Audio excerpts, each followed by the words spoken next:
এই কথা আপনাদের কখনো বলা হয়নি। আপনি কি আপনার ফেসবুক বা জিমেইলের পাসওয়ার্ড দেওয়ার ক্ষেত্রে আপনার নিজের নাম ব্যবহার করেছেন? বিশাল ভুল করেছেন। কিছু কিছু সফটওয়্যার আছে আপনার নামের সাথে কত সংখ্যা আপনি দিতে পারেন অটোমেটিক জেনারেট হবে, হইতে হইতে আপনার পাসওয়ার্ড যা অন্যজনের হাতে। একটি স্ট্রং পাসওয়ার্ড কিভাবে ক্রিয়েট করবেন, একটি ফেসবুকের স্ট্রং বা জিমেইলের স্ট্রং পাসওয়ার্ড কেমন হতে পারে আজকে শেখাবো। কেউ আপনাদের শেখায় নাই, ভিডিওটি শেয়ার দিয়ে রাখবেন।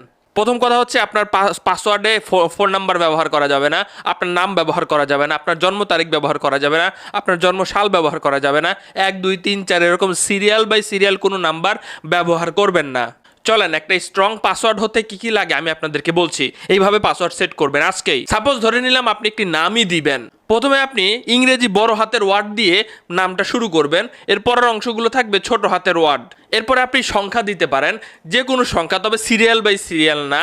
আপনি ভিন্ন ভিন্ন জায়গার নাম্বার দিবেন, যেমন 4 7 0 এরকম। এরপর আপনি স্পেশাল ক্যারেক্টার দিবেন, যেটা কখনোই কেউ আইডিয়াও করতে পারবে না, জেনারেটও করতে পারবে না। স্টার, প্লাস, মাইনাস, আরও যেসব চিহ্ন আছে, @ এগুলো ব্যবহার করবেন। বাস হয়ে গেল স্ট্রং পাসওয়ার্ড। এই পাসওয়ার্ড অন্য কেউ হাতায় নেওয়া প্রায় অসম্ভব।